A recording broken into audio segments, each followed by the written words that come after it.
Chapter 2 of The Wizard of Oz, The Council with the Munchkins. She was wakened by a shock, so sudden and severe that if Dorothy had not been lying on the soft bed, she might have been hurt. As it was, the jar made her catch her breath and wonder what had happened. A jar means a sudden shake. And Toto put his cold little nose into her face and whined dismally. Dorothy sat up and noticed that the house was not moving, nor was it dark, for the bright sunshine came in at the window, flooding the little room. She sprang from her bed, and with Toto at her heels, ran and opened the door. The little girl gave a cry of amazement and looked about her, her eyes growing bigger and bigger at the wonderful sights she saw. The cyclone had set the house down very gently, for a cyclone, in the midst of a country of marvelous beauty. There were lovely patches of green sward all about, with stately trees bearing rich and luscious fruits. That means green grass everywhere. Banks of gorgeous flowers were on every hand, and birds with rare and brilliant plumage sang and fluttered in the trees and bushes. Plumage is like feathers. A little way off was a small brook, rushing and sparkling along between green banks, and murmuring in a voice very grateful to the little girl who had lived so long on the dry, gray prairies. While she stood looking eagerly at the strange and beautiful sights, she noticed coming toward her a group of the queerest people she had ever seen. They were not as big as the grown folk she had always been used to, but neither were they very small. In fact, they seemed about as tall as Dorothy, who was a well-grown child for her age, although they were, so far as looks go, many years older. 3 were men and 1 a woman, and all were oddly dressed. There were round hats that rose to a small point, a foot above their head, with little bells around the brims, that twinkled sweetly as they moved. The hats of the men were blue. The woman's hat was white, and she wore a white gown that hung in plaits from her shoulder. That means like creases. Over it were sprinkled little stars that glistened in the sun like diamonds. The men were dressed in blue of the same shades as their hats, and wore well-polished boots with a deep roll of blue at the top. The men, Dorothy thought, were about as old as Uncle Henry, for 2 of them had beards. But the little woman was doubtless much older. Her face was covered with wrinkles, her hair was nearly white, and she walked rather stiffly. When these people drew near the house, where Dorothy was standing in the doorway, they paused and whispered among themselves, as if afraid to come farther. But the little old woman walked up to Dorothy, made a low bow, and said in a sweet voice, "You are welcome, most noble sorceress, to the land of the Munchkins. We are so grateful for having killed the Wicked Witch of the East, and for setting our people free from bondage." Dorothy listened to the speech with wonder. What could the little woman possibly mean by calling her a sorceress and saying she had killed the Wicked Witch of the East? Dorothy was an innocent, harmless little girl who had been carried by a cyclone many miles from home, and she had never killed anything in all her life. But the little woman evidently expected her to answer, so Dorothy said with hesitation, "You are very kind, but there must be some mistake. I have not killed anything." "Your house did, anyway," replied the little old woman with a laugh, "and that is the same thing. See?" she continued, pointing to the corner of the house. "There are her 2 toes still sticking out from under a block of wood." Dorothy looked and gave a little cry of fright. There indeed, just under the corner of the great beam the house rested on, 2 feet were sticking out, shod with silver shoes with pointed toes. Shod means to be wearing the shoes. Oh dear, cried Dorothy, clasping her hands together in dismay. "The house must have fallen on her. Whatever shall we do?" "There's nothing to be done," said the little woman calmly. "But who was she?" asked Dorothy. "She was the Wicked Witch of the East, as I said," answered the little woman. "She has held all the Munchkins in bondage for many years, making them slave for her night and day.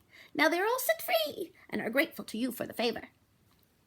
"Who are the Munchkins?" inquired Dorothy. "They are the people who live in this land of the East, where the Wicked Witch ruled." "Are you a Munchkin?" asked Dorothy. "No, but I am their friend, although I live in the land of the North. When they saw the Witch of the East was dead, the Munchkins sent a swift messenger to me, and I came at once. I am the Witch of the North." "Oh, gracious," cried Dorothy. "Are you really a witch?" "Yes, indeed," answered the little woman. "But I am a good witch, and the people love me. I am not as powerful as the Wicked Witch who has ruled their herd, or I should have set the people free myself." "But I thought all witches were wicked," said the girl, who was half frightened at facing a real witch. "Oh, no. That is a great mistake. There are only 4 witches in all the land of Oz, and 2 of them, those who live in the north and the south, are good witches. I know this is true, for I am one of them myself, and cannot be mistaken. Those who dwelt in the east and the west were indeed wicked witches. But now that you have killed one of them, there is but one wicked witch in all the land of Oz, the one who lives in the west. But, said Dorothy after a moment's thought, Aunt Em has told me that witches were all dead, years and years ago. Who is Aunt Em? Inquired the little old woman. She is my aunt who lives in Kansas, where I came from. The Witch of the North seemed to think for a time, with her head bowed and her eyes upon the ground. Then she looked up and said, I do not know where this Kansas is, for I have never heard this country mentioned before. But tell me, is it a civilized country? Oh, yes, replied Dorothy. Then that accounts for it. In the civilized countries, I believe there are no witches left, nor wizards, nor sorceresses, nor magicians. But you see, the land of Oz has never been civilized, for we are cut off from all the rest of the world. Therefore, we still have witches and wizards among us. Who are the wizards? Asked Dorothy. Oz himself is the great wizard, answered the witch, sinking her voice to a whisper. He is more powerful than all the rest of us together. He lives in the City of Emeralds. Dorothy was going to ask another question, but just then the Munchkins, who had been standing silently by, gave a shout and pointed to the corner of the house where the wicked witch had been lying. What is it? Asked the little old woman, and looked and began to laugh. The feet of the dead witch had disappeared entirely, and nothing was left but the silver shoes. She was so old, explained the Witch of the North, that she dried up quickly in the sun. That is the end of her, but the silver shoes are yours, and you shall have to wear them. She reached down and picked up the shoes, and after shaking the dust out of them, handed them to Dorothy. The Witch of the East was proud of those shoes, and there is some charm connected with them, but what it is we never knew. Dorothy carried the shoes into the house and placed them on the table. Then she came out again to the Munchkins and said, I'm anxious to get back to my aunt and uncle, for I'm sure they will worry about me. Can you help me find my way? The Munchkins and the witch first looked at one another and then at Dorothy, and then shook their heads. At the east, not far from here, said one, there is a great desert, and none could live to cross it. It is the same at the south, said another, for I have been there and seen it. The south is the country of the Quadlings. I am told, said the third man, that it is the same at the west, and that country where the Winkies live is ruled by the wicked witch of the west, who would make you her slave if you passed her way. The north is my home, said the old lady, and at its edge is the same great desert that surrounds this land of Oz. I'm afraid, my dear, you will have to live with us. Dorothy began to sob, for she felt lonely among all these strange people.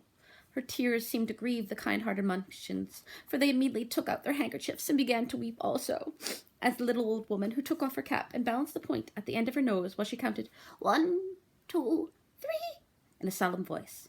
At once the cap changed to a slate on which was written in big white chalk marks, Let Dorothy go to the City of Emeralds.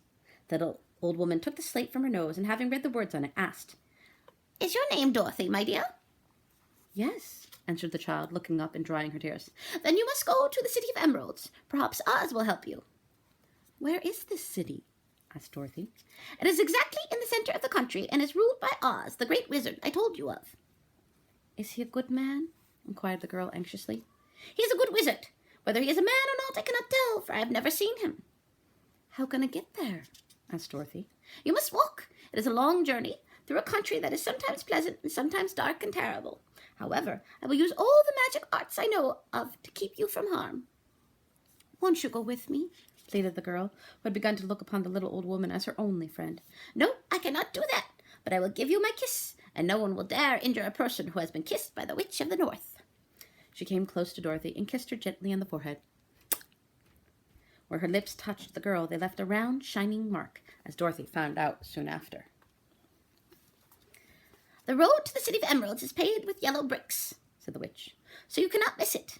When you get to Oz, do not be afraid of him, but tell your story and ask him to help you. Goodbye, my dear. The 3 Munchkins bowed low to her and wished her a pleasant journey, after which they walked away through the trees.